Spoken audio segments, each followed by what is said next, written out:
Hi hello welcome back. ഇന്നത്തെ recipe വെണ്ടക്ക വെച്ചിട്ടുള്ള ഒരു അടിപൊളി ടേസ്റ്റി ആയിട്ടുള്ള ഒരു കറിയുടെ റെസിപ്പിയാണ്. വളരെ പെട്ടെന്ന് തന്നെ നമുക്ക് നല്ല ടേസ്റ്റി ആയിട്ടുള്ള ഈ ഒരു കറി റെഡിയാക്കാനായിട്ട് പറ്റും. അപ്പോൾ അതെങ്ങനെ ഉണ്ടാക്കുന്നതെന്ന് പെട്ടെന്ന് തന്നെ നോക്കാം. അതിനു മുന്നേ തന്നെ ചാനൽ സബ്സ്ക്രൈബ് ചെയ്യാത്തവർ സബ്സ്ക്രൈബ് ചെയ്ത് സപ്പോർട്ട് ചെയ്യാൻ മറക്കരുത്. അപ്പോൾ നമുക്ക് പെട്ടെന്ന് തന്നെ വീഡിയോയിലേക്ക് പോകാം. അതിനായിട്ട് ഞാനൊരു 250 ഗ്രാം വെണ്ടയ്ക്ക ഇതുപോലെ ഒന്ന് കഴുകി തുടച്ച് വൃത്തിയാക്കിയിട്ട് ഈ നീളത്തിലൊന്ന് കട്ട് ചെയ്തെടുത്തിട്ടുണ്ട്. പിന്നെ ഇതിലേക്ക് ഒരു മീഡിയം സൈസിലുള്ള സവാള ചെറുതാക്കി ഒന്ന് കൊത്തിയരിഞ്ഞ് വെച്ചിട്ടുണ്ട്. പിന്നെ ഒരു പച്ചമുളക് എടുത്ത് വെച്ചിട്ടുണ്ട്. അതുപോലെ തന്നെ ഒരു 8-10 വെളുത്തുള്ളി അല്ലി ഒന്ന് നടുവ് കീറി ഒന്ന് എടുത്തിട്ടുണ്ട്. പിന്നെ 2 തക്കാളിയും ആവശ്യത്തിന് കറിവേപ്പിലയും കൂടി എടുത്ത് വെച്ചിട്ടുണ്ട്. ഇനി ഒരു ചട്ടി അടുപ്പത്തേക്ക് വെച്ചിട്ട് അതിലേക്ക് ഒരു 2-3 ടേബിൾ സ്പൂണോളം വെളിച്ചെണ്ണ ഒഴിച്ചു കൊടുക്കുന്നുണ്ട്. വെളിച്ചെണ്ണ ഒന്ന് ചൂടായാൽ നേരത്തെ അരിഞ്ഞു വെച്ചിട്ടുള്ള വെണ്ടക്ക ഇതിലേക്കൊന്ന് ചേർത്തിട്ട് നമുക്കൊന്ന് ഫ്രൈ ചെയ്തെടുക്കാം.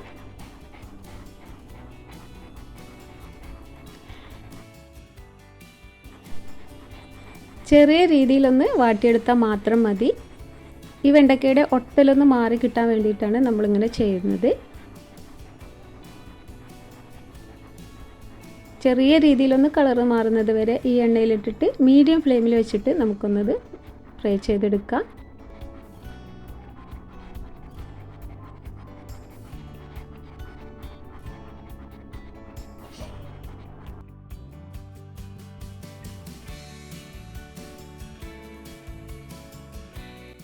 അപ്പോൾ ഇതാ ഒരു 2 മിനിറ്റ് ആയപ്പോൾ അത് കളറൊക്കെ മാറി വന്നിട്ടുണ്ട്. ഇനി നമുക്കിതൊന്ന് കോരി മാറ്റി വെക്കാം.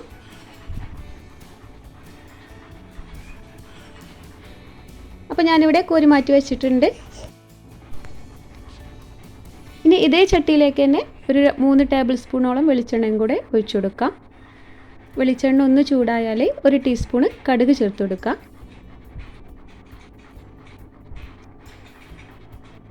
കടുകൊന്ന് പൊട്ടി വന്നാൽ ഒരു 1/4 ടീസ്പൂണോളം മാത്രം ഉലുവയും കൂടി ഒന്ന് ചേർത്ത് കൊടുക്കുന്നുണ്ട്.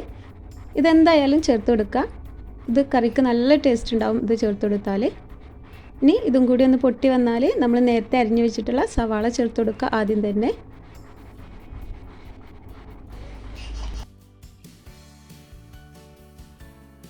കൂടെ തന്നെ നമ്മൾ നേരത്തെ എടുത്ത് വെച്ചിട്ടുള്ള വെളുത്തുള്ളി എല്ലാം കൂടി ചേർത്ത് കൊടുക്കുന്നുണ്ട്. എന്നിട്ട് ഇത് ജസ്റ്റ് ഒന്ന് വാട്ടി കൊടുക്കുക.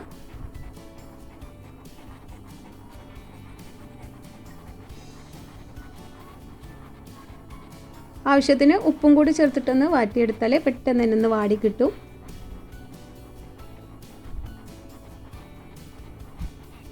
അപ്പോൾ ഈ ഉള്ളി നല്ല വാടി കുഴഞ്ഞു പോകണം. അതിന് വേണ്ടിയിട്ട് നമുക്കൊന്ന് അടച്ച് വെച്ചിട്ടൊന്ന് വേവിച്ചെടുക്കുക. ഒരു 2 മിനിറ്റ് മാത്രം ഒന്ന് വേവിച്ചെടുത്താൽ മതി.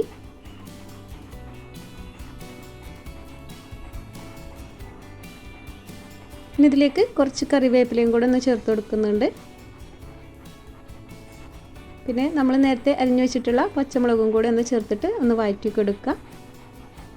അപ്പോൾ ഉള്ളിയൊക്കെ ഇവിടെ വാടി വന്നിട്ടുണ്ട്, നല്ല രീതിയിൽ വാടി വന്നിട്ടുണ്ട്. ഇനി നമ്മൾ നേരത്തെ എടുത്തു വെച്ചിട്ടുള്ള തക്കാളിയും കൂടി ഇതിലേക്കൊന്ന് ചെറുതാക്കി ഒന്ന് അരിഞ്ഞിട്ട് ചേർത്ത് കൊടുക്കുന്നുണ്ട്.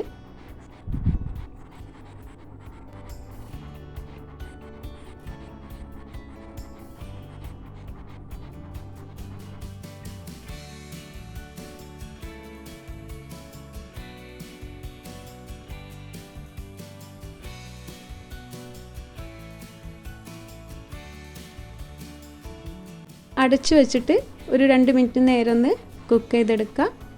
തക്കാളിയൊക്കെ നല്ല വെന്ത് ഉടഞ്ഞു കിട്ടുന്ന രീതിയിൽ നമുക്ക് ഇടയ്ക്കൊന്ന് തുറന്ന് നോക്കിയിട്ട് ഇളക്കി കൊടുത്ത് വീണ്ടും അടച്ചു വെച്ചിട്ട് വേവിച്ചെടുക്കുക.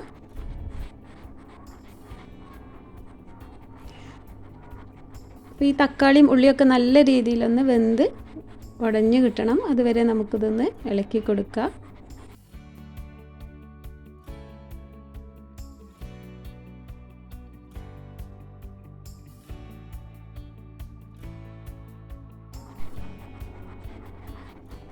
അപ്പോൾ ആ തക്കാളിക്ക് ഏകദേശം നല്ലോണം വെന്ത് കുഴഞ്ഞ് വന്നിട്ടുണ്ട്.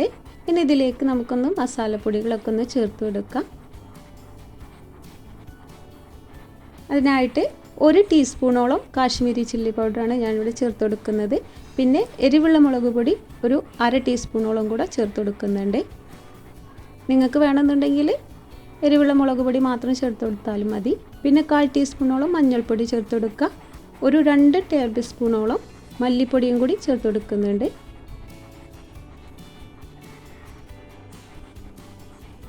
ഇനി ഒരു 1/4 ടീസ്പൂണോളം മാത്രം ഗരം മസാലയും കൂടി ചേർത്ത് കൊടുക്കുക. ആവശ്യത്തിന് ഉപ്പും കൂടെ ചേർത്തിട്ട് നമുക്കിതൊന്ന് നല്ല രീതിയിലൊന്ന് പച്ചമണം മാറുന്നത് വരെ ഒന്ന് വഴറ്റി കൊടുക്കുക.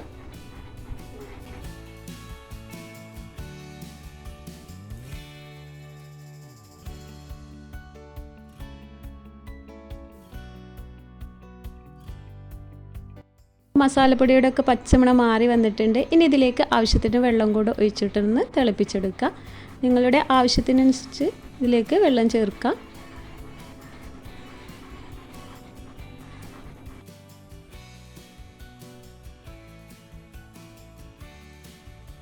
ഈ സമയം ഉപ്പൊക്കെ ഒന്ന് കറക്റ്റാക്കിയതിന് ശേഷം നമുക്കിതൊന്ന് തിളപ്പിച്ചെടുക്കുക. അതിനുശേഷം നമ്മൾ നേരത്തെ ഫ്രൈ ചെയ്ത് വെച്ചിട്ടുള്ള വെണ്ടക്ക ഇതിലേക്കൊന്ന് ചേർത്ത് കൊടുക്കുക.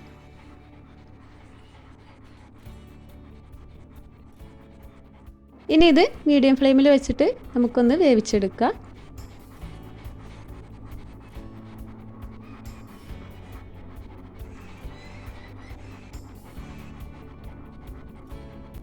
അപ്പോൾ ദാ ഞാനിവിടെ അടച്ചു വെച്ചൊന്ന് വേവിച്ചെടുക്കുന്നുണ്ട്.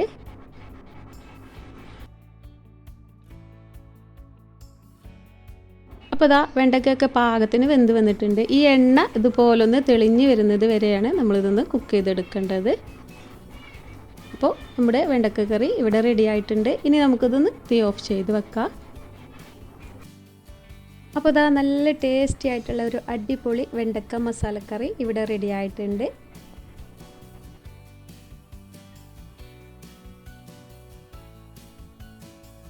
വീട്ടിലുള്ള ചേരുവകൾ വെച്ച് മാത്രം ചെയ്തെടുക്കാൻ പറ്റുന്ന, വളരെ എളുപ്പത്തിൽ തന്നെ ചെയ്തെടുക്കാൻ പറ്റുന്ന, എന്നാൽ നല്ല ടേസ്റ്റി ആയിട്ടുള്ള ഒരു വെണ്ടക്കയുടെ റെസിപ്പിയാണിത്.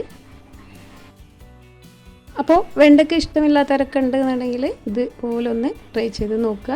എന്തായാലും ഇഷ്ടപ്പെടും. അപ്പോൾ ട്രൈ ചെയ്ത് നോക്കിയിട്ട് റെസിപ്പി ഇഷ്ടപ്പെട്ടാൽ ഫീഡ്ബാക്ക് അറിയിക്കാനൊന്നും മറക്കരുത്.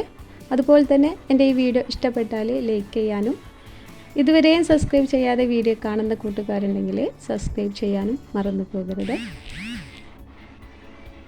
അപ്പോൾ ഇന്നത്തെ ഈ റെസിപ്പി എല്ലാവർക്കും ഇഷ്ടപ്പെട്ടെന്ന് വിചാരിക്കുന്നു. പുതിയ റെസിപ്പിയുമായിട്ട് വീണ്ടും കാണാം.